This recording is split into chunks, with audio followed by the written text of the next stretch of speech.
Marshall and Saagar here. Welcome back to the Realignment. Hey everyone, welcome back to the show. We'll keep it short. You know the deal. If you enjoyed this or any one of our other episodes, go to realignment.supercast.com, $5 a month, $50 a year, or $500 for a lifetime membership. You help us produce extra content like this, and you also get access to bonus episodes, Q&A with me and Saagar, and of course, community features that we're rolling out over the next few months. So once again, that's realignment.supercast.com. Help support the show, but also get access to the bonus features that we know you know and love.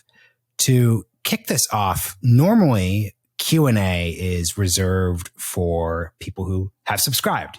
They go to the Realignment Supercast and they could submit Ask Me Anything questions. But I actually just got a really good question on Instagram, which we haven't answered in forever. And the person says, "Hey, Marshall, love the show. What actually is a realignment? You guys haven't actually ever talked about that in a while, and maybe I missed it." True. So but anyway, yeah. Well, no, he's true though. Like we haven't actually said, we've talked about the vibe and the direction, but I just kind of wanted to kick this off by discussing that. And I'll start by just reading the quick Wikipedia answer because it's actually really useful. A political realignment in academic fields of political science and political history is a set of sharp changes in party ideology, issues, party leaders, regional and demographic bases of power of political parties, and the structure or rules of the political system, such as voter eligibility or financing. They can take 1 to 4 years, that being a realignment, or they can take 5 to 10 to 15 to 20 years. Now, we're going to be talking about Liz Cheney's loss in her GOP primary in Wyoming. We're going to mention George P. Bush, that is Jeb Bush's son's loss in his Texas Attorney General primary a few months back. So obviously this definition of a realignment is really important. But Saagar, I'll just ask you, like, that's the academic definition. But for you, if you're thinking about this show, if you're thinking about your work at breaking points, like what is a political realignment? I mean, that's a pretty solid one. I just look at it as changes in the American electorate away from a previous era, entering into something new as it all shakes out. I think that's pretty spot on. Marshall, I know one of the things you want to talk about today is polling. I mean, I think that one of the most fascinating stories in American politics today is that polling is actually getting way worse. And what's really weird about that is polling was really good not that long ago, a decade ago in 2012, for those who may not remember. Nate Silver called every single state in the Electoral College, as well as the Senate map. His book, I forget what it was called, like The Signal and Noise, I want to say became one of the top bestsellers in the country on Amazon because people were like, oh my God, this is a wizard. Even I remember being like, wow, we're never going to not know who wins a presidential election again. I literally thought that. I also bought his book, and 4 years later, what happened? Completely blown to shit. And then everybody's like, oh, okay, polling's fine now. We fixed it. We fixed all the issues. The polls were worse in 2020. I mean, I'll never forget ABC News, it's not like a joke organization, has Wisconsin plus 17 for Joe Biden the day before the election. I think it came out to like maybe a couple of points. Marshall, I want to say within a couple 100,000 votes for Trump. So now when I see polls plus, 25 or whatever for John Fetterman over Dr. Oz, I'm like, I don't know. I don't believe that. Basically, the only thing I believe are actual results. And so, yeah, it's a very strange time. Like you would think that all of these quote unquote sciences and all that will get better. But I think the truth is that Trump literally changed so much about American politics that even our polling models with nearly think about it. He's been around for a long time. Since 2015, he's been running for office. They still can't figure it out. I think that's the best example of a realignment. Yeah. And basically that being the rules of the game that have set expectations and standards just no longer apply. We'll get into this too during another topic. That's why I'm introducing the show this way is, ideas and what they mean and how saying one thing makes you identify one way. You kind of have this debate happen a bit when someone says, wow, it's crazy that the center left to left of the Democratic Party is talking about a more aggressive U.S. posture in the world when it comes to let's say Ukraine and Russia, let's say with specifics around why exactly we're backing Taiwan. If someone's on the center left to left, they're probably much more likely to talk about democracy in those different bits. And usually you see this very annoying game. And look, people do this on every single issue imaginable where they say, look at what the left is. In the 1960s, they said X and it's crazy. Or they say things like, where's the anti-war left of the 2000s when it comes to Ukraine and China? And the reality is, as we are going through a realignment, that anti-war left no longer exists. That coalition no longer exists. And even those issues are no longer identified at the same figures and the same even context as one another. So that's just a really important way to really think about like a way that realignments are implementing themselves. Really don't be too focused on how the way those specific issues play out. Another way to think about this too is, you see this happen all the time with Joe Rogan, for example. So there's this long running discourse about when people will say, when Joe Rogan will say something, which frankly is conservative, is right wing, in terms of the way our political valences are, whether that's a critique of Gavin Newsom in California, a commentary on COVID policy, any of those different bits. And then you'll see people coming back and saying, what are you talking about? Joe Rogan can't be on the right. He supported UBI. He supported universal healthcare. And back in 2016, those were political issues that were at the center of our political system. But right now, during a realignment moment, the defining political questions, and this isn't to say any one side is right or wrong on them, but they are just that during realignment moments, you're at a time when certain issues matter more than other ones. So if you tell me you are the most universal basic income, universal healthcare person ever, but you also tell me that you are, and I'm not saying this is Joe's position, you say you're completely anti-vax, you say that you think that the US spends way too much money overseas, this, and that, I'm going to say, look, when it's the issues that are actually up for grabs this election, if you're frankly like talking about inflation or you want to see more oil and gas, I'm going to say, look, let's put your position on universal healthcare to the side, or let's lower it a bit and focus more on your position on these up for grab issues right now. Let's get to the first topic today then, which is Liz Cheney's loss. Liz Cheney was predictably, and she knew she was going to get blown out in her Wyoming GOP primary. She's obviously been in a difficult place with the GOP since she turned particularly anti-Trump, obviously voted to impeach President Trump. What are your thoughts, Saagar? Yeah, I mean, it's obviously predictable. The margin is pretty much within what was expected, blown out by about 40 points. I think the actual result is less interesting than the way that both she is handling it and a lot of people are trying to cope with the result. So I have two commentaries. One is I wrote an entire monologue about this already, but I'll go ahead and react to it for everybody. And this comes from John Bolton. So what did John Bolton say? Well, Bolton, his reaction to Liz Cheney's loss was, quote, Liz Cheney's loss diminishes our party. By putting her constitutional responsibilities above partisanship and political future, she deserves the highest possible praise. Attacks against Republicans based merely on disagreements about Trump must end. And here's my take. One quick thing, Saagar. Yeah. Because it's been a while. Who is John Bolton? Why does he really matter? Former national security advisor to Donald Trump, neoconservative extraordinaire, George W. Bush's Secretary of the United Nations, I want to say, for a very brief, strange period in which he was, he was like appointed during a recess. He was like a recess appointment because he would never actually get confirmed. Anyway. The quick thing, and this is just like the nerd talking points. He is really not a neocon because remember, this is why this sets up the debate about the future of the Republican Party. What makes John Bolton? John Bolton is he's just like, let's bomb. Like he's a very, very, very aggressive interventionist. He's not a guy. John Bolton in the 2000s was not waxing poetically about how we're going to give the Iraqis democracy. He is a very hard power. The U.S. is in. He's kind of like a. I don't want to say he's a realist because that means something in international relations terms, but he's like, no, we need to kick the shit out of Iran because Iran is a threat to America. And that's why he was so controversial during the Bush years because he didn't even try to use the fig leaf of like democracy promotion and liberal internationalism, those different bits. But sorry, go on. That's a good point. That's a good point. Yeah, I was talking more in the way people would understand it. Okay, so that was what he said. And here was my response. I said, what Bolton and Cheney and so many others refuse to understand is that disagreements about Trump, which is what he said, Republicans need to stop attacking each other on, are actually the only thing that does matter in the GOP and to actual GOP primary voters. You are either fine with Trump or not. If not, you are not in the GOP. It is time to make peace with that. As I followed up, to be clear, that is descriptive analysis. I am not saying this is a good thing, but I am sick of the delusion. Now, the fairest reply is, but Brian Kemp.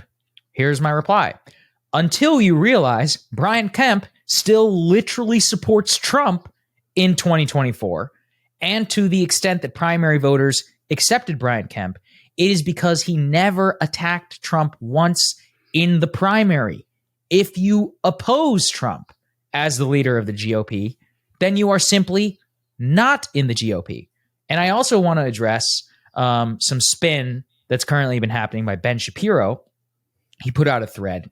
He said, Liz Cheney fundamentally misunderstands why people are so passionately angry at her inside the GOP base, which is why she lost. She said that she would have required to go along with Trump's lie. Winning simply would have required her to act not as a front person for a Democratic committee dedicated to lumping all Republicans and conservatives with January 6 rioters. He follows up. Did Glenn Youngkin go along with the idea that Trump won the 2020 election? Did he go along with those efforts? How about Dan Crenshaw? What they didn't do is act as enthusiastic participants in a broader Democratic media agenda. Here is where Ben's spin is wrong, and this is his problem. Guess what? When the FBI raid happened, nobody asked him to. Glenn Youngkin came out and tweeted that this was unacceptable for the FBI to raid a former president. Dan Crenshaw also came out basically in opposition to the left. So my response would be, yeah, it's not just about stop the steal. It's about Trump the figure. Do you think that the left is a bigger threat than Trump the figure? Or do you, and therefore you are okay with Trump, even if you would prefer a Ron DeSantis or whatever? Then you're a Republican, if you think the left is the primary opponent. If you think Trump is a huge problem, huge enough for you not to vote and to come out, then you're just not a Republican.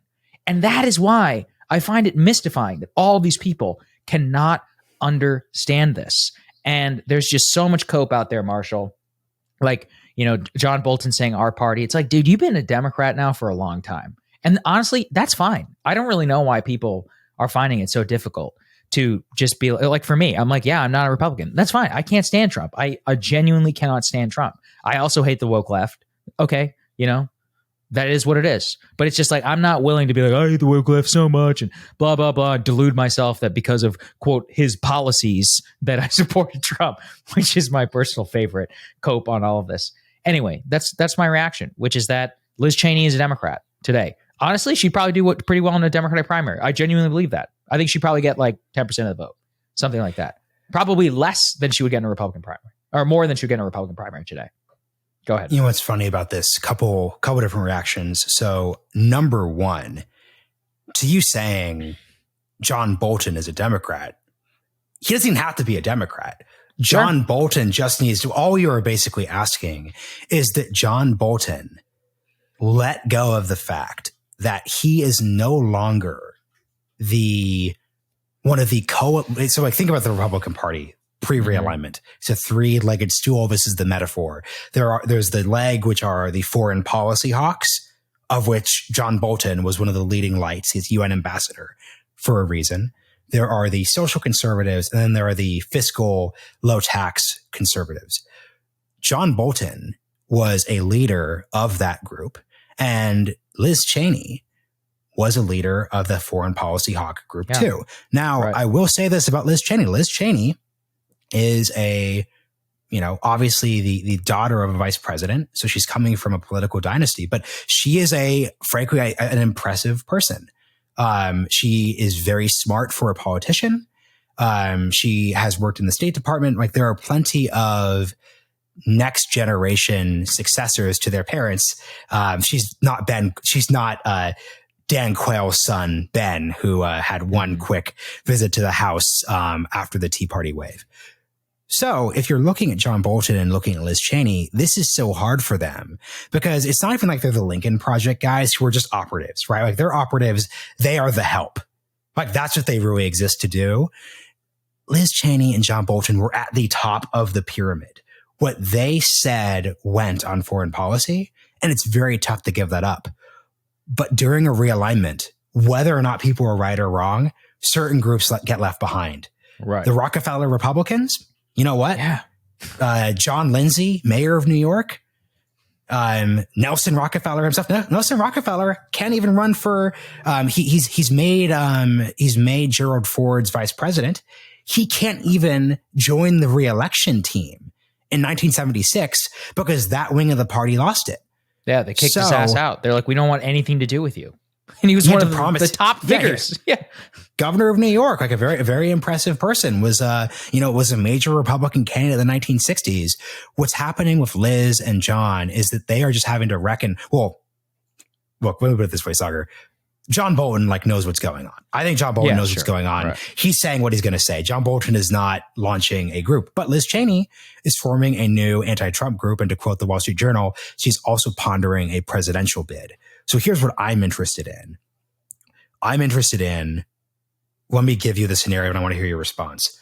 If you are Liz Cheney, I think in good faith, she actually believes what she believes about Trump. Obviously there's ego, there's always different bits, but at a core level, what makes Elise Stefanik different than Liz Cheney, they're both hyper ambitious, inherently self-absorbed politicians. But for Liz Cheney, because remember, the key thing is Elise Stefanik took Liz Cheney's position. Liz Cheney was going to be Speaker of the House someday. And that's all gone. And she did that over Trump. Because remember, and there are a bunch of Democrats who are already preemptively angry that Liz Cheney's getting a lot of praise. Liz Cheney actually, as I understand it, there have been years where she voted with Trump more than Elise Stefanik did. This is why this goes to your monologue point, Saagar, of, you know what? It's not whether you're a 94 or 89. I would even wager, man, that in today's political system, even a 70 with Trump would get you there as long as you're with the one question, that Trump cares about. Trump doesn't care if you weren't quite there for the Border Adjustment Tax Act of 2018. Yep. He cares, if I get attacked, will you come out swinging? Which is what Elise Stefanik did. And that's how she, as a very moderate Republican, in terms of her voting record, actually went harder to the right than Liz Cheney, who's actually pretty conservative. Elise Stefanik is one of the only 14 Republicans in the entire Congress who voted against Trump's border wall. She voted for the Equality Act in 2019. She was basically pretty squishy on abortion up until Roe versus Wade. I can go fully down the line in terms of all of the things that she supposedly represented the dead consensus. She, to date, is the only politician who Donald Trump has said could be president in 2028 as his heir. So you take that for what you will. Now, why do you think he likes Elise Stefanik? Personally, I don't think she's that good on television, but he likes it. Whenever she goes out and she's like, we're going after the corrupt Democrats on January 6th, political persecution. Listen, I respect the game and I understand what matters, which is Trump. And I get why a lot of people really hate this, because anything else that you care about basically just doesn't matter. And guess what? I care about a lot of stuff, but I'm just not going to sit here and lie to people and tell them that any of it matters to the extent that Trump matters. He overshadows everything. Look at this Trump FBI raid. Look at how every single one of these 2024 so-called challengers comes rushing to his defense. DeSantis bends the knee. Pompeo bends the knee. Glenn Youngkin bends the knee. Personally, if I was Trump, I would have announced last week. The day after the raid, I would have announced. I think he's a fool. Every day he waits, his power only goes down, even though he's still extraordinarily powerful. He's the undisputed leader. All the current polling says that Trump has actually solidified his GOP base. There's a good poll which was like, do you support Trump? Yes or no? He's up 4 points from last week. That's what I'm saying. It's like, this is the best time ever. Now, by the way, is that good for the national GOP? No, it's actually not. And this is the funny thing. Well, why not? Well, people have, Josh Barrow actually replied this to me. He goes, yeah, you're right. And he goes, but the problem with that is that now the GOP is like having to contest Arizona for a third cycle. I'm like, I didn't say this is good. Like, I'm not enjoying this state of affairs. There's no reason why Arizona should be up for grabs. But a Trumper would say, yeah, guess what? We also sent Ohio. Now Ohio is now a red state. In 2004, it wasn't. Wisconsin is now a swing state. Pennsylvania is now a swing state. Georgia, shouldn't be a swing state, but you trade, the entire so-called blue wall from 2016. It's pluses and minuses, folks. And I just think that a lot of people need to take their own personal emotion out of it. I'm not saying, like I said, I don't enjoy things being this way. I just simply am looking at the world and I'm like, okay, 80% of the people who voted for Donald Trump who are in Congress are either retiring or getting kicked out of office. You tell me whose party it is. There's just no way of grappling with that. And this gets to, I'll give my answer, then I want to hear your answer, like what I think Liz Cheney should do. Like, I think, once again, this is political advice, not like a pure like prescriptive where I think Liz Cheney's greatest thing since sliced bread. Like, I think given the outpouring and frankly, given how weak the Democratic Party's bench is, if you're Liz Cheney, you shouldn't think of yourself as, because sorry, we talked about this earlier. She's talking about, how in her concession speech, she's like comparing herself to Abraham Lincoln. Yeah. She's comparing herself to Ulysses S. Grant. And guess what? Politicians are politicians. That's just what you do. That's sure. Yes, unself-aware, Fringe. Whatever. This is what politicians do. If you're playing at the level that if you are number 3 in the House, you are grandiose and you're going to speak that way. So whatever. But if she actually is going to think about this strategically, she should not think of herself as those figures. She should think of herself as Ronald Reagan. Here's what I mean by that. Ronald Reagan, until basically the late 1950s, was a Democrat. And not just I'm an actor, I'm a Democrat. He was a Hollywood union leader who was a very active, explicit, Democrat. And over time, he starts to change. And in 1964, he gives a famous speech, which effectively launches his political career, changes him from being oh yeah, Reagan. It's kind of funny. Up until even in the 1960 campaign, he was still technically a Democrat. He's part of the Democrats for Nixon thing. He gives the speech in 1964, and the speech is called "It's a Time for Choosing." And if you are Liz Cheney, what Liz Cheney needs to do is basically in 2024, instead of running for president, instead of launching some weird third party thing, she should actually say, "No, guys, it's a time for choosing. I think Trump is the worst thing ever. Choose whatever it is against Trump that can actually win." And guess what? She could move to Virginia. She could move to plenty of states. She's frankly, people have always dogged on her for this. She's basically more from Virginia than she is even from Wyoming. She's from here, where I live. There's this funny dunk where when she announced her Wyoming Senate run in 2014, the geotag was sent from Alexandria, Virginia. So she could give that speech and she could say look, I was always a Republican, but the Republican Party left me. That's what Ronald Reagan said. And guess what? The thing that made Reagan's move not cynical was it was actually true. Yeah. In the 1940s with FDR, Ronald Reagan is a Democrat. In the 1960s with Barry Goldwater versus LBJ, Ronald Reagan is frankly a Republican. Well, it's worth spending some time on Reagan. Why did he become a Republican? People should understand this. Well, it's just like that. He started out as a Democrat. He didn't think too deeply about politics. His union experience, he was the president of the Screen Actors Guild, made him actually become not involved, but exposed to a lot of communists. And eventually what happened is he's like, yeah, I don't really know about these commies, blah, blah, blah. HUAC, the House Un-American Affairs Committee and all of that starts their investigations, and he gets started to be asked about his associations with communists. And he actually is like, hey, this McCarthy guy, this guy has a good point. And eventually he starts coming around to, at that time, the central question in American politics was, it was basically do you think that communism is the biggest threat to the United States, the world order, the global order, or you don't? And a lot of people on the left of center in American politics did not. There were legitimate communists. But beyond that, it's some of the people on the left of center saw the McCarthy, kind of the McCarthy witch hunt as un-American. But a lot of the country didn't. And he fell on the other side, which is what put him oppositional to what was the establishment, not just of the left, but really of the right too. Because the secret is that Dwight D. Eisenhower and many other Republicans hated McCarthy. And Reagan just became sympathetic to that, which ultimately leads to his time for choosing speech. It is fine to change. Yeah, go ahead.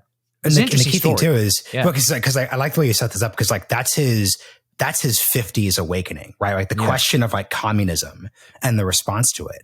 The second half of that story, which leads him to the 60s, is his movie career basically fades out and he becomes the spokesman for GE, General Electric Theater, which was, and this is such like 1950s, like bullshit. This would never happen today, but like, you know, GE basically, like they have a TV show, which is literally just like a commercial where it's like skits and stories, but they're all basically built around like Ronald Reagan as this spokesman for, hey, like the look at the power of American industry. Look at how the free market has given you this wonderful GE dishwasher. Like think of the famous, like, you know, debate between Nikita Khrushchev and Richard Nixon when he's VP in 1959, where he's like, look, compared to the Soviet kitchen, the American kitchen is 10 times superior. And that is the type of thing which actually means something if you're in the consumerist 50s. The point is he does this show and he starts to become more right on economic questions. So Saagar, it's not just that the question was about communism. In the 60s, because JFK was decently conservative on like those economic questions. By LBJ's time, it comes to the size of government. So Reagan famously does does recordings for the American Medical Association against socialist medicine. So by that time, if it's 1964, so he to your point, like he's red pilled in today's parlance, by like the question of McCarthyism and communism, but he's finalized by like, oh shoot, like if it's 1964, the actual question that's actually being debated here is, should government get bigger or should it go back to the way it used to be? Because he thinks Eisenhower has made it too big. He thinks Eisenhower is a squish. This is why he's with Goldwater. So like, yeah. So like, once again, like what I am advising in podcast sense, Liz Cheney to do is if she wants to be pretentious and grandiose, you could be the Democratic version of Reagan. The field is that weak. Liz Cheney. And because here's the thing too, the reasons why Democrats like don't like her, the Iraq War, various statements, those are not up for grabs right now. Like the 2008 election, Hillary probably lost. A huge reason why Hillary lost and she was vulnerable was because she was for the Iraq War and Obama was very aggressively in favor of it. The 2024, against it. The 2028 Democratic primary is not going to be decided on the fact that Liz Cheney was in the State Department in Iraq. Liz Cheney could very easily say, hey, look, here's the deal. You need your like Democratic Margaret Thatcher. You need like an Iron Lady to stand up against these crazies who kicked me out. Like that's a better argument than what I'm sure she is likely to do, which is just this weird kamikaze run, which will get her a book deal. But I don't know, man. Like I genuinely don't understand the urge to kamikaze oneself. It's a very weird.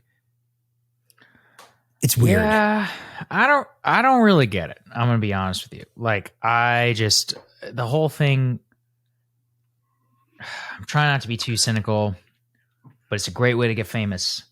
It's a great way to make a lot of money. I mean, look, I think she is already independently wealthy, but you know, as somebody on television, there are a lot of people in this business who really enjoy being on TV. They really enjoy being at the center. I mean, look, it's certainly possible that is a major motivation. She'll certainly get us. And I don't even mean this in the money context, but like she'll be a most frequent guest on CNN and MSNBC now for years. Like she'll actually be in the quote unquote meta capital C conversation as a result of her loss, kind of in the way that Claire McCaskill is, or some other famous senators that are always on television. So she's effectively guaranteed that. I mean, look at Adam Kinzinger. The guy basically made the same trade-off. So this isn't even about monetary. It's more about a gamble of, I will have more of a say on American politics by kamikazing myself. I honestly think it could be a very strong motivation outside of any monetary concern. The one thing I would say, because I don't think it's because like I just don't think this is monetary for her. I genuinely think Liz, like, so what the difference between Liz Cheney and Adam Kinzinger is that Liz Cheney was going to be Speaker of the House someday. Liz, there was a world, if Jeb Bush had become president, there was a world where Liz Cheney became president herself. She is still thinking in those means. And I think, like I mentioned this in a different episode, but, I'm listening to Splendid in the Vile. It's about Churchill during the Blitz. And he has this quote where he's like, it's behind you somewhere. Yeah. Eric Larson, he said, he's talking to his son Randolph. And I think it's during like 1941. And he's like, I think I finally see a way through. And that way through is the U.S. getting involved in the war. And a way through means beating Nazi Germany. I think Liz Cheney, unlike Adam Kinzinger, genuinely, for whatever reason, thinks there's a way through. That could be the wrong way through, right? Like Churchill was analytically correct. But I think that's where it comes into it. I want to add one quick other topic here, because I've talked a lot of crap about the following person, but I think it's important to praise people when they do what I say they should basically do. So last week, Tulsi Gabbard filled in for Tucker Carlson on his show on Friday. And this caused a lot of Twitter controversy. And everyone was like, how could Tulsi do this? She's still technically a fellow at the Sanders Institute, which is Bernie Sanders' fake think tank, which I think is just, and the fact that she's still on that just shows how fake it is. But, she was vice chair of the DNC. She runs in 2020, Democratic member of Congress, obviously, which she's hosting for Tucker. And you know what? Like, at first my urge was to be like, there goes Tulsi making it all about herself. But I'm like, wait a second. She's just doing the binary thing. Like, on foreign policy issues, Tulsi Gabbard is very aligned with the rising right. And she's been there for a while. Like, it's funny. With the Tucker right. Let's just call it the Tucker right. To the extent it's rising, I think is very in dispute. So, anyway. I want you to follow up on that in a second. But for the Tucker right, which is a real portion of the GOP, I would say this portion of the right has more energy than the John Bolton portion of the right, is the way I'd put it.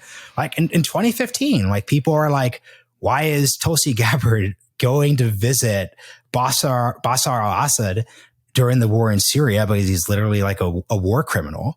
And she's doing that visit because she literally makes this argument. She says the only thing that matters is stopping Islamic terrorism.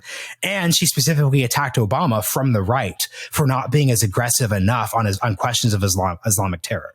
So think of that argument. Like, that argument very much fits. Like, she's not interested in democracy promotion. She's not talking about like foofy, like human rights. She's just like, all that matters is that America wins, America goes home, and we keep people safe. Like, that's a compatible argument.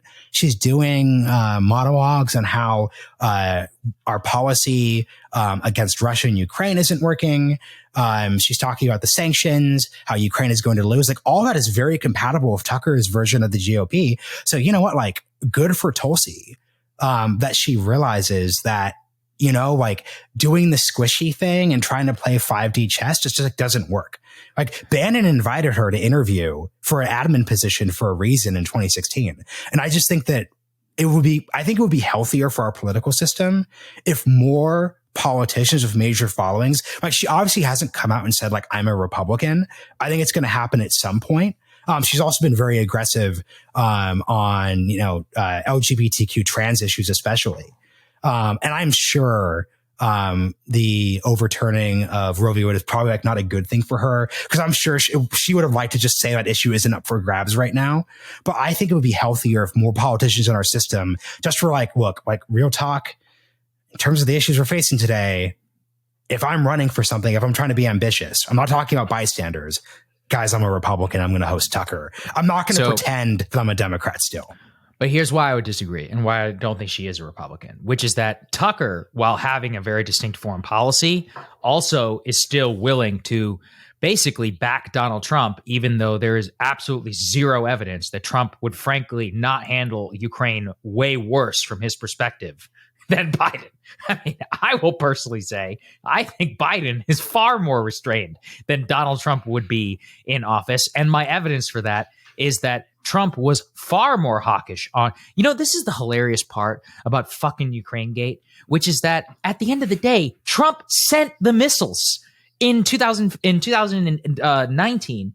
Obama wouldn't do it in 2015. The Trump administration delivered on John McCain's wildest dreams on Ukraine at an actual policy level. He also just happened to be a fucking moron and was like, hey, it'd be great if you would investigate Hunter Biden. Like, but here's the thing. He still did it. He actually did. So on a policy perspective, this is why I disagree, because I think Tulsi genuinely does care about the anti-interventionism, and look, this is why I just don't think this is rising at all. And by the way, I align myself far more with what both of them think on Ukraine. But I'm just not going to delude myself into thinking that just because the number one cable news host happens to say something, every single Republican in the U.S. Senate is backing the Biden policy. The only people in the Senate who dissent from the Biden policy on Ukraine are Republicans who want him to be more hawkish. Now, you can say Rand Paul to me all you want, but Rand Paul and Josh Hawley,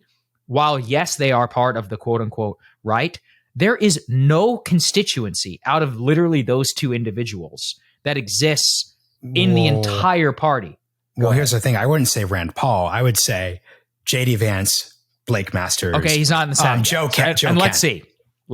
Okay. First of all three of those people actually need to win. Things not looking so good for Blake right now. Joe Kent, I have no idea how that district works. I will not pretend to.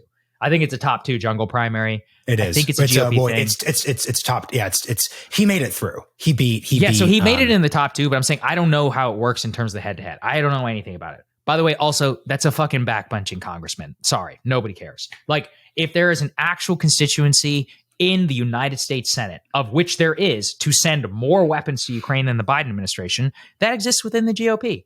And to date, I have seen zero evidence that voters are willing to punish someone for specifically having the, quote, wrong position on foreign policy. I don't think people give a shit either way in the GOP primary. Personally, and I think if Trump were to ever come to office, I think it'll be 10 times. I mean, look at what the guy was saying during the war. And this is always where I get very frustrated with people who still support him, Tucker and all these other. He's like, oh, we should paint the planes so they look like China and get the two of them into a war. It's like this shit is crazy. It's like this shit is actually crazy. Like, I fear for my life if Donald Trump is the person who's handling Ukraine. And I'm willing to say that because I actually care about these things. But a lot of these people who kiss his ass they won't say that.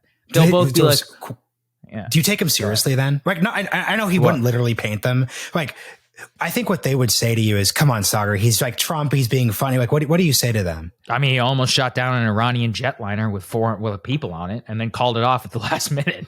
I mean, like, I believe he's the president. Like, I take Trump seriously. I think he's the president. I think he makes the call. I have 4 years of evidence to say that never at any point in his administration did he ever stand up to the quote unquote establishment, neocon, or whatever. In fact, there's quite a bit of evidence that he got rolled every single time that he said he wanted to. And to the extent that he reined in the deep state, I don't see a lot of evidence for that.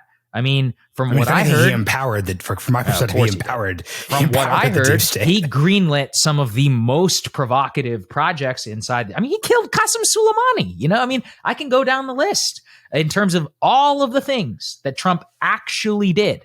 When Trump tells me that he would be big and strong, I mean, look, there's a report that Trump told Vladimir Putin that he would bomb Moscow if they invaded Ukraine. I mean, I don't know if that's true.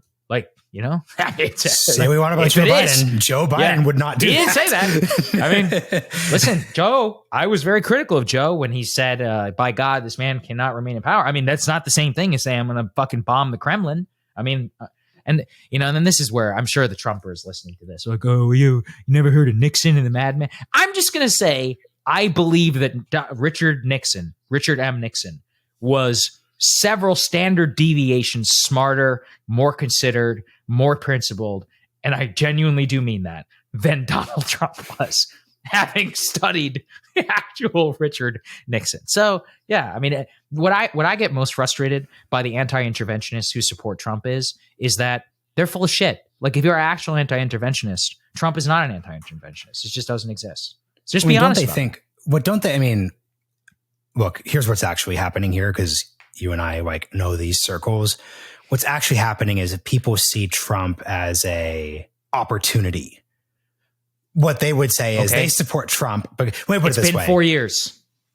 Like, that's my thing. It happened already. It already happened. Where's the opportunity? Like, at a certain point, you don't think the GOP is more anti-interventionist than it was? Only in rhetoric. I don't see any evidence on policy that it exists. Zero. Afghanistan was the proof. I mean, look, Trump did not get out of Afghanistan.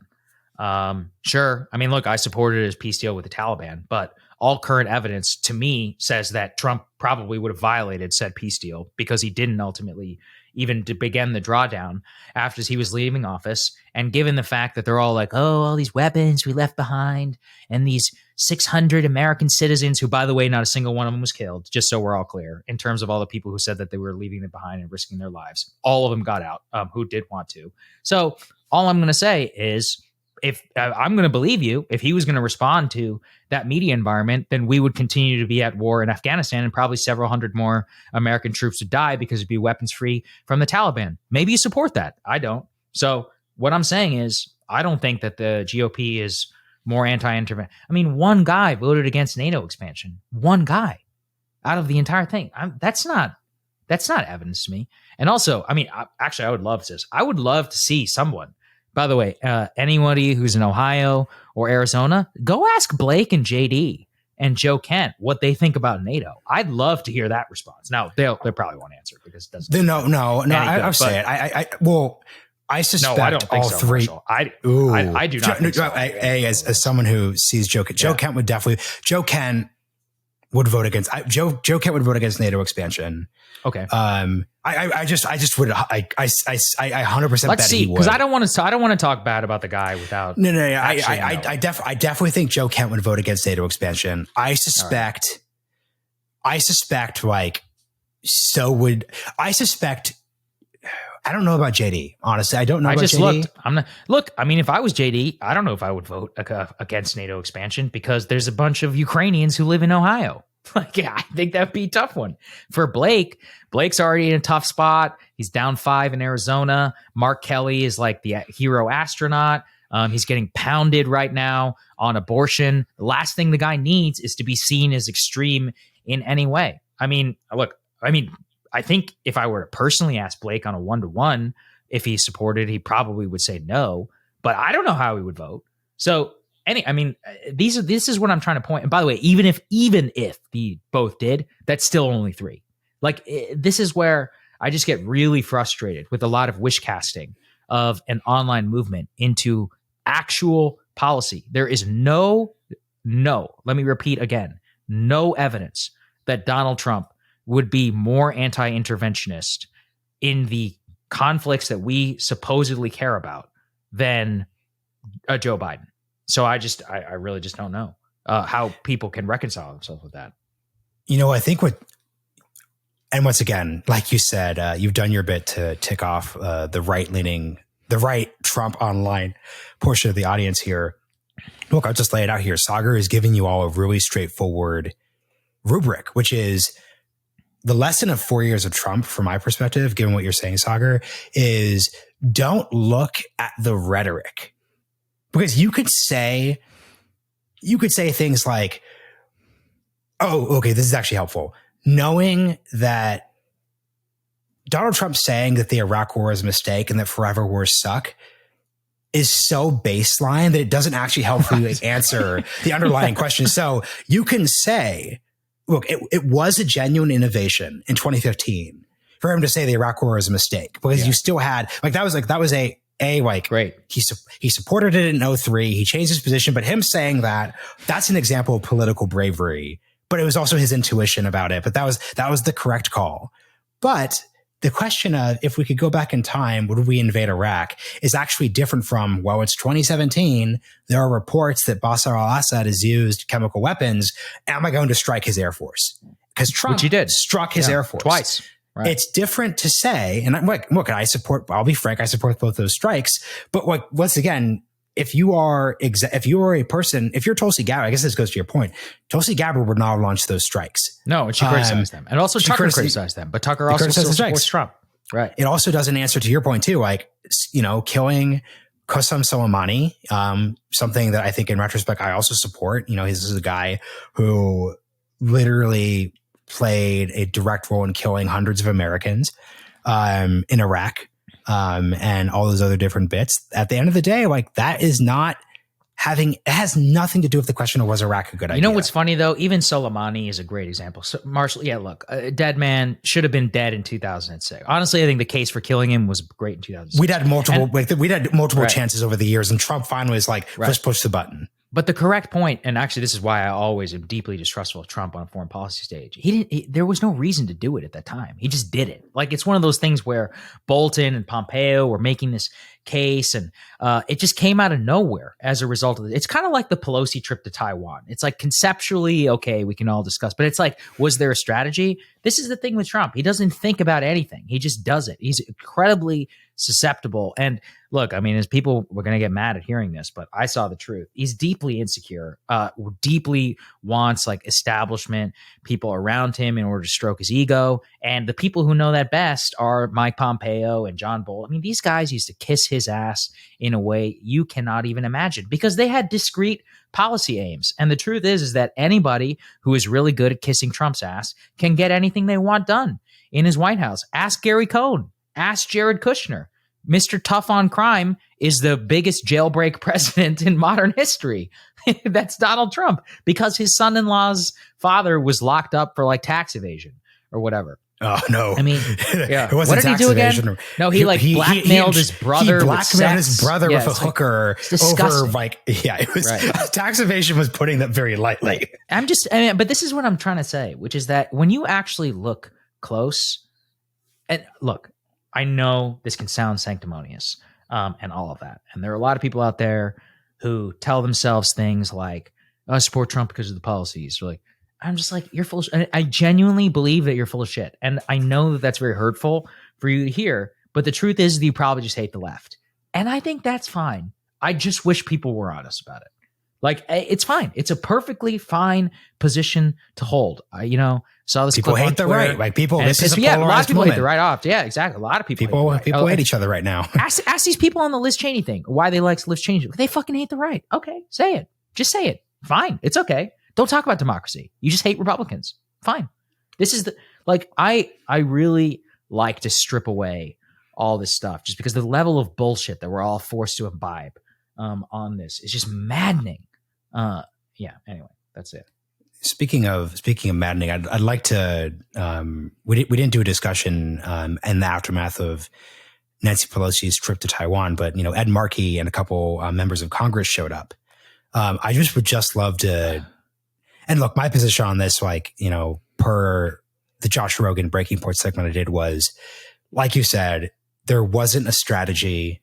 The thing that I'm just increasingly concerned about is I think the Biden administration, the policy calls they're making are ones I support, but my consistent critique since basically the intel dumps at the start of the war of Ukraine has been they really are just not articulating or preparing Americans for the world that they're going into.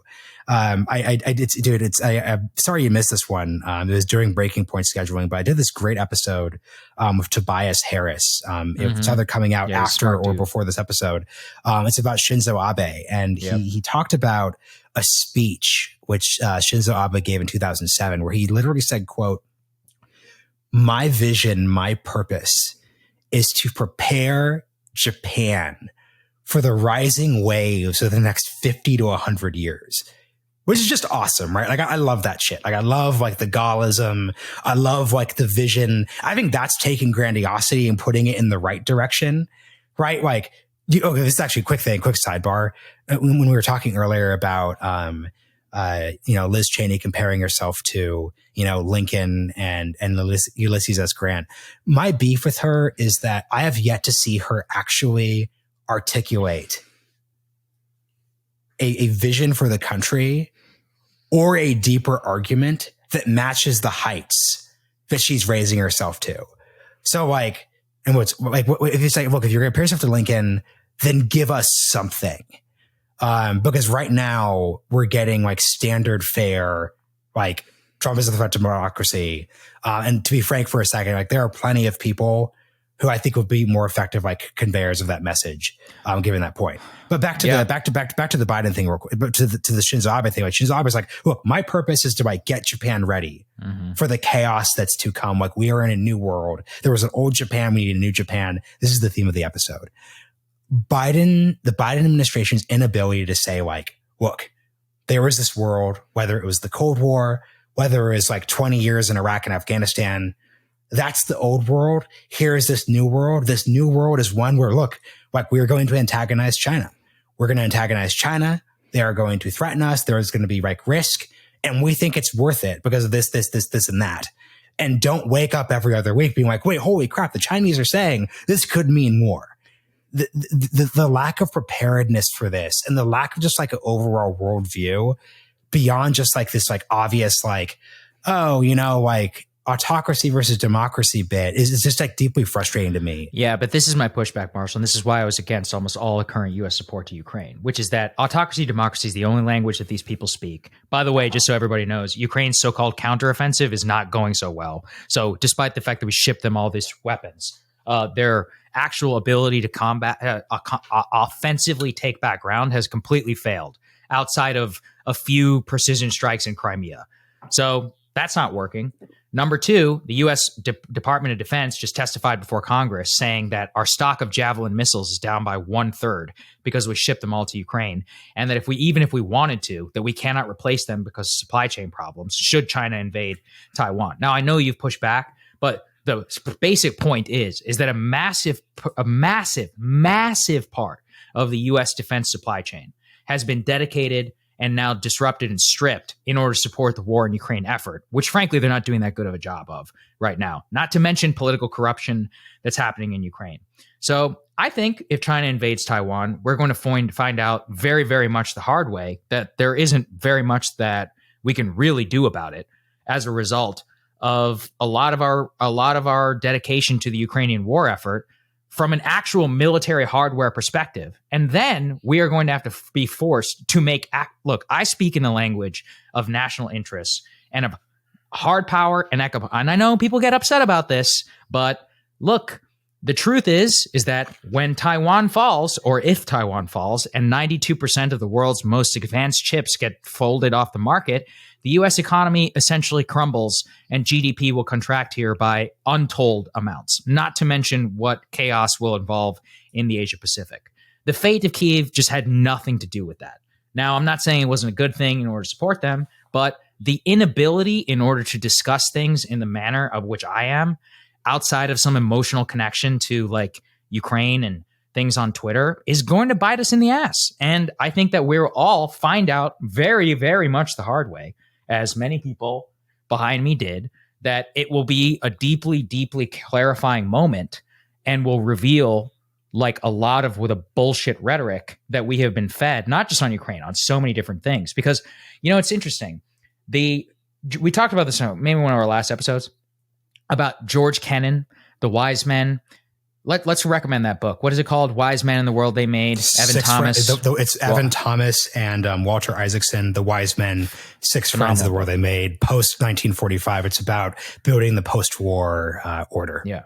Well, those men went through deeply traumatic times where they had to make all of these discrete choices. And they saw hundreds of thousands of people, of their own citizens, not to mention many millions of people across the world killed across 3 wars, World War I, World War II, and the Korean War, of which they also had to update NSC 68 and the containment strategy. I think that's frankly just what it takes. And I just think a lot of this rhetoric and all this stuff, we are all going to find out the hard way. And, you know, this is a credit to Shinzo Abe. I think he'll be like a Churchillian type figure, although he was cut, short, which is that he saw what was coming. That's why he wanted to amend the Japanese constitution. That's why he wanted to have a much stronger Japan. But I just think we're going to look back at some of the choices that we made, and we're going to rue the day for it. And I think that's deeply unfortunate.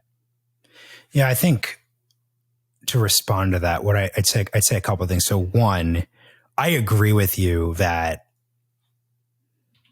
New York Times economist let me put it this way, like autocracy versus democracy to me is like a first step in defining like what this actual moment is. Oh, see, I think it should be the fifth step. No, but all be national interest. Yeah. But this is my thing. Like, I think the number one thing you need to do in an environment like this is actually like define who your opponents are, and frankly, just like what the contrast is. The key thing here. And look, let's put aside Russia for a second, because this is where you and I like just 100% disagree. Focusing on China. China is a country which is an autocratic dictatorship with deep ambitions to fundamentally change our ways of life. Mm-hmm. I agree with that. That is why. Wait, and let's should extend that. And the capacity to do so. I think that's the most important. Fair. Yeah. Like, there is nothing the matter with defining terms that way. I think the starting, let me put it this way. If it's the 1930s, and this isn't go where you think it is, so don't worry. If it's the 1930s, obviously the United States needs to arm, Britain needs to arm, Britain needs to be ready. But the starting point should have been, and I think was, like the Nazis are autocratic revanchists who want to shift the post-World War I order towards Germany. That's autocracy versus democracy. So that's why I'm just saying, like, let's separate Russia from it. I think it's perfectly reasonable to say, just as in the Cold War, it's basically like free market, like liberal capitalism versus communism. That's the first step. And the critique I will buy from you is that and once again, like, remember, you know this, like, you're on the anti-interventionist, like, alt center is how I would describe you politically. Like, you are not ultimately like in the Biden administration. Like, you're not who the Biden administration needs to like convince of things. I genuinely think a Democratic voter whose mind is shaped by the Iraq War, Afghanistan going for a long time, those different bits, needs to have these ideas like open-mindedly articulated in their way. So if there's a critique of Biden that I'll take, it's that it's easy to talk about autocracy versus democracy, but it doesn't really mean anything. And to your point, it's kind of funny, like Tobias Harris, actually his critique of autocracy versus democracy, if this episode hasn't come out before this, his beef with the term is that that's actually not our objective, because that doesn't explain why we are effectively allying ourselves with Vietnam and the Philippines, because those are not democracies. That's why I don't even start there. But here's the thing though. Here's his starting position though. His starting position is the U.S. objective in the Asia Pacific is to protect the sovereignty of free nations. That's his. And once again, you disagree with that too, but that's his starting organizing I think the U.S. principle. objective in the Asia Pacific should be to protect the U.S. economy, and that's why we're willing to deal with communist Vietnam, who we literally fought a war against. By the way, I don't give a shit. I don't care. Yeah, I know. I don't care what once again, like Tobias Harris, but this is my point though. Like, Tobias Harris is at the center for American progress. Right. I get it. So like, okay. Oh, I'll put it this way. If you want a real portion of like the center left to get on board a like U.S. rebalancing policy, whether it's like defense spending, those different bits. See, I don't think that's possible. I think their brains have been rotted. No, I think their brains have been rotted. And I think Ukraine is the true example of that. I think the thought leaders in the Democratic Party, the New York Times and all that are so unable to see the world through the lens of national interest and through any sort of actual hard power that, and by the way, I don't think that the right is either susceptible either. And this is why there will be a clarifying moment. Yeah. Question though, then why? I guess this is where I'm just objecting, because my objection comes down to, I think you don't like how they are getting there, but like Ed Markey's, but they're like not getting there. Why not? We passed. Going to Taiwan. Who cares? Going to Taiwan and making this a political issue is actually like the first step. Well, no, I meant for a backbencher senator. No, by the way, I disagree with that. People have been going to Taiwan for the last 30 years, so it has never led. Not with China actively saying Ed Markey has no position of authority. He's simply doing this. But it's Ed Markey following up Nancy Pelosi's trip, where the Chinese are being incredibly aggressive during this moment. So like, I think that's fine. So okay, so look, let me put it this way, right? Like, we've talked a bit about the javelin like replenishment and those different bits, and like, look, that's the defense. Like, industrial chain, like all of that stuff was like incredibly valuable. Going to do some episodes on that. Like, I don't disagree with you on that point, but like my point is the way that you actually build a sustainable governing coalition against Chinese aggression is not by the way, is you are a part of the coalition. You're focused on like economic interests. Democrats are not going to be, many Democrats are not going to get on board the Taiwan coalition because of semiconductors. They're just not. Like, that's not how this works. That's fine, but I don't think the timeline really all that matters, because that just takes so long that by the time, this is what I mean by clarifying, we will have a global crisis. I don't know if it will be in Taiwan. It's still, by the way, people still sleep on North Korea. I still believe that that's a tinderbox just waiting to explode. I still have no idea. And don't forget, the Chinese are aligned with the North Koreans. That's another important thing to understand. Thing to not forget too is that, and this is what makes the Ukraine war different than the Taiwanese war, the honest question, and the Japanese actually just released a statement on this. The Japanese specifically stated that this is like a new defense statement, they would specifically consider a Chinese invasion of Taiwan to represent a direct emergency threat. The leader of the French Navy, the head admiral, has specifically stated that the French Navy would be positioned to fight with allies for Taiwan. Yeah, sure. All right. Well, no, but once they again, can say whatever they want. They're full of shit. This is the thing. Wait. Here's the question though. Like, why, if the stakes are as high as you say they are, why do you think they're full of shit? Like, because rhetoric doesn't mean anything. The French have been talking a massive game on. Okay, Germans and the French have been talking a massive game on Ukraine. So no, the UK, they haven't been. No. The French have not been talking a mass. That's not true. While they've been pursuing a diplomatic thing, they have still said domestically they are 100% with Ukraine. This is a war against Europe. This is a battle against autocracy. They haven't sent shit to Ukraine. Even the UK, which is the most hawkish member of the EU, of the European continent. I keep saying EU. That's a funny one. That's stuck in my head. The UK. You came up in 2010. You're never going to let it go. Yeah, it's true. You're going to say you're like a guy who always says Czechoslovakia. You know, like that. Yeah. This is like your brain. All right. So the UK, okay, talk. Oh my God, Ukraine, Boris Johnson and his trip. It sent 1/10 the amount of material the United States has sent. You think they're going to, and that's in their own fucking backyard. You think they're going to send weapons to Taiwan? Never. By the way, here's the other thing. Here's the other thing. These people are already, if you think our industry is bad on China, we make them look like the most hawkish, isolationist people on earth. We had to have a massive fight with the UK, with the conservative government, to not let Huawei run their 5G. By the way, we only won that fight in the UK. They still have tremendous power. France, Germany, Chinese economic power and sway over the European continent. If you think what's happening right now with Germany and natural gas is bad, think about that times 10. So no, I don't believe the French or the Germans, or I don't think NATO or any of the EU countries, fucking Montenegro, Finland, Sweden, will do jack shit when it comes to Taiwan. I think the only people we can truly stand with are the Australians, the Japanese, the South Koreans, the Singaporeans, mostly because they have seen the fight for, or the actual fight for what it is. Their economies aren't as impacted, more existential threat. And this is, I think it'll be a deeply, deeply clarifying situation about who our real allies are. By the way, I still don't know if this will happen in Taiwan. It could happen anywhere, but the time will come, and it will be shown.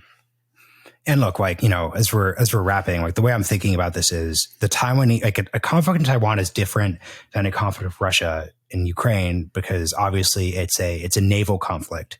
So much of that war isn't deterred. So you can't predict that though. It starts that way. Who knows? But that's how it's. That's how it's like it starts. But that's actually the point. The question for the U.S. and Taiwan isn't can we airdrop in javelins after the Chinese take the island?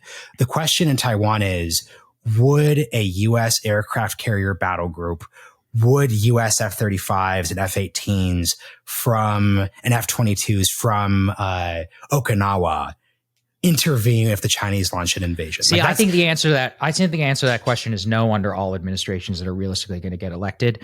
The real question is, what are you going to do when Japan and other powers insert themselves into the conflict, which we are treaty bound in order to support? I don't think that will. Why is it a no? What you're describing. I just politically, I just don't see that under Joe Biden, under Donald Trump. I mean, Donald Trump is on record saying, quote, there isn't a fucking thing we can do about it. He's probably going to be the next president of the United States. Joe Biden says that we'll stand with Taiwan, all of this. But given his approach to the Ukraine conflict, which is really much like ally centric, I think almost anything that any defense would not be U.S. led, quote unquote. It would be very much from the Asians in the first place. Like if the idea that we would be the first line of defense without any sort of like major coalition, I just don't think that's going to happen at all. Well, I mean, the difference here is that like the U.S. Navy is paramount in the Asia Pacific. So like the contrast between let me put it this way. The real difference here is that Russia, a conflict with China over Taiwan would really have to do with like international waters in those periods. That's different than like the dilemma facing the Biden administration in Ukraine specifically. I'll say like I think that everything you're describing, the dissatisfaction, the like, oh, it's just like rhetoric. Like I think that rhetoric getting there is actually part of the process. And if there was a Chinese invasion tomorrow, I don't think we're there. But this is always going to be an issue. It's played out over the next 3, 4, 5, 6, even 10 years. I know we're wrapping up, but my counter is that the rhetoric is actually counterproductive, has made it so that probably Taiwan is less. By the way, if half the point was supporting Ukraine so they wouldn't invade Taiwan, well, congratulations on that one. We just blew like an economic missile for, again, and now the Ukrainians are fighting they say they're not going to give up until they get Crimea back. Like I wasn't aware that we signed up for this policy position and that apparently that's the aim on which we're going to support the Ukrainian government, because that has not been longstanding U.S. policy up until this point. And that's exactly what I'm saying, which is that, we've opened ourselves up to this fucking whole sink for decades, most likely over there, and used up all of these economic missiles, by the way, of which the Chinese are well aware, have studied, and are now hardening their economy in order to make sure that such events will never work against them. And then should the time ever come, I think it'll probably be both less effective and we're unable. And this is Bridge Colby's point, which I think he's 100% correct about, which is that we are acting like we're in the position where you can have your cake and eat it too. And that ship sailed since probably 2003. And I just don't think that the rhetoric is this is my pushback. The rhetoric is counterproductive. The rhetoric leads to the sinkhole in Ukraine, to the inability to cut them off, and also ask Zelensky why he's firing people for no apparent reason.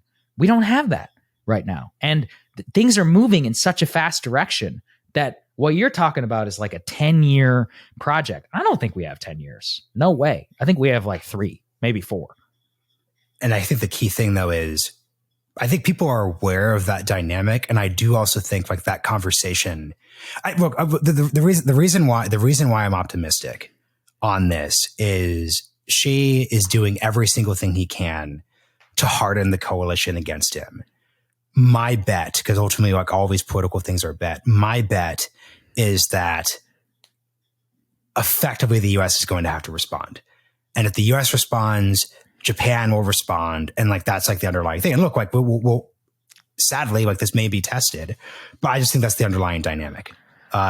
She has done every single thing he can to do it. And look, like at underlying level too, like our real disagreement on Ukraine and where it's valued is like, I'm like approaching this more from like the center left's perspective on it.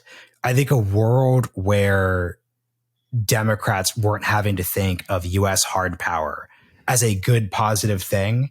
If we put it this way, the fact that like HIMARS, like the U.S. artillery we gave to the Ukrainians, weren't so incredibly effective in Ukraine, I think that's actually what you need to have happen to get Democrats to be serious about defense spending. I actually think it was really, really, really essential that you not just have this be the next sort of, domino to fall after what happened in Afghanistan. We'll see. We don't know yet whether that's going to happen. And, look, I'm just saying if China invades Taiwan after pumping $40 billion into Ukraine, then that is about the worst deterrence argument that has ever been made. And unfortunately, I think that's probably going to become true. And I will say it would have been a massive waste and was highly detrimental. as a result. I mean, I just think it's undeniable that you can look on the battleground in Ukraine right now and not say that they are blowing everything that we're giving to them. Meanwhile, putting out these insane propaganda. I don't think you could say that. I mean, look, they've literally lost in the Donbass. They have completely failed in any sort of offensive capabilities so far. They've launched it 3 weeks ago. Now they've launched this, putting out all these videos, acting as if bombing certain ammo depots in Crimea is like some big thing that we should sign up for. And second, who signed off on that? Because again, U.S. policy, at least for the last 7 years, has been to basically de facto recognize that Crimea is part of the Russian Federation. I'm not saying I support that. I'm just saying that's been de facto U.S. policy. So is that what we're giving them arms for? Like, to what end is all of this being employed? That's my point, which is that in terms of the battlefield, outside of limited defense of the capital, there has no been true military victory that has been achieved here. And if anything, we are now committed to cutting blank checks to, again, a deeply corrupt nation. Unfortunately, I say this is an unfortunate thing, for decades now to come. There's no wrap up on this. And I don't think there's any person who can look at the conflict and say otherwise. Like the most biggest Ukraine hawks are saying that it's going to be a long war now. It's a war of attrition. Signing up for the long haul. We've always said that though. Like that's always like as a Ukraine hawk. Like yeah, the but standard party line. What's the point? So what's the point? It's $100 billion for Ukraine for 10 years to protect the security of Donbass. So oil can continue to be $100 The key thing here isn't to say that like $100 billion to Ukraine forever and no questions asked and Zelensky could fire whoever he wants. But we haven't asked any questions, Marshall. And all of that has happened. And he continues to get more weapons and continues to get more money. Once again, we're only 6 months into the war. All I am saying is so for example, you're saying like a 10-year commitment. That's just like not clear now. And I would just say clear as day. What do you mean that it's a 10-year war and it's $100 billion forever? No, I think it's clear that 10 years he will have the political capital in Washington to get and do whatever he wants. I believe that. Absolutely. And I think that's unfortunate. I think it's a huge problem for the United States.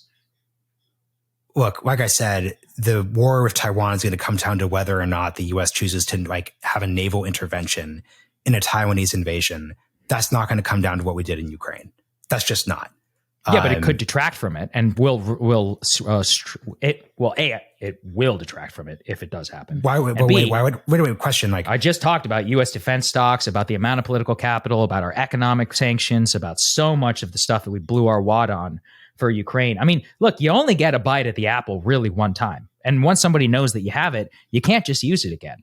All the SWIFT things, Chinese entanglement with the U.S. financial system. You think they're not studying all of that and making sure that none of that will be effective against them? By the way, most of it would not have been as effective as it was against Russia. But, I mean, it's very clear. Also, I mean, I think our sanctions policy has been a complete disaster. It's been a massive failure, which the Ukrainians themselves are actually admitting. But once again, the quick point here, though, is this isn't a land war. It's a 50 None of this has anything to do with land. This has to do with geostrategy. But that's the point, though. This isn't like with Russia. Russia can literally bring hundreds of thousands of troops onto the border and invade a country. Like, that's it. And there is literally nothing the United States or Europe can do to place themselves between that invasion. Like, that is like the central strategic reality of Ukraine in February 2022. The difference is when it comes to Taiwan, the Chinese have to cross 50 nautical miles as missiles, anti-sea, and possibly the US, Japanese, Australian, and once again, you could say the French are full of shit, but they've said they'll do it. Navies are standing in the boards, but once again, like are standing in their ways. Those are fundamentally different that. And look, like, well, see, I think things will play out very differently from that. I just don't think that. Why would it play out? But that's the. Because I just don't think the invasion will happen. I think what will happen is a quote unquote surrounding a quarantine. And then they'll say you either have reunification or you don't. And if we're going to fight. And what the U.S. is going to place itself in before there's an actual act of war? No way. That's not going to happen. So then that will lead to a major diplomatic question about what to do. I mean, look, these people aren't idiots. You think they're just going to go full hog? On day one? Of course not. They have to set up some fake plebiscite that the Taiwanese would have to vote for. And in that situation, It will require threat of economic sanctions. I mean, there's no war in history that has happened in modern history where somebody has done it that way. They always have to have some fake claim of democratic legitimacy. I'm virtually certain that if things play, that's the way that they play. And there's just no way that a U.S. carrier is going to put itself in between a Chinese ship whenever they're doing, quote unquote quarantine or whatever. It's just, I just don't believe that. Yeah, I think not for a second. The underlying reality here is this will be a perpetually. I think these debates are interesting because it's a weird mix of what's happening on the ground with like prognostication, and those bits we won't know. And I would just say that I see, to quote Winston Churchill in the way that Liz Cheney quotes Abraham Lincoln, like I see a way through, and that doesn't mean that like that way through is guaranteed, but I think I see a way through here. And it's going to be a long haul. It's not going to be easy. It's not going to be straightforward. This isn't like a World War II, Band of Brothers redux. But I think there's something there, and I think folks are moving. I think the arguments. And once again, I started this by saying I think the Biden administration has done a bad political job on this. But I think at an underlying reality, the paces are moving the way they need to pace. The question is speed, obviously. But she is doing every single thing he can to speed it up. Every single time the Chinese have a strategic choice in front of them, they screw it up. It was a huge screw up. It was a huge. Like Never underestimate the idiocy of the Chinese. It was so stupid for them to say, Nancy Pelosi, you can't go. It was just pointless. I think zero COVID, and I think there's zero COVID policy. And their foreign minister saying 9/11 was an inside job and COVID.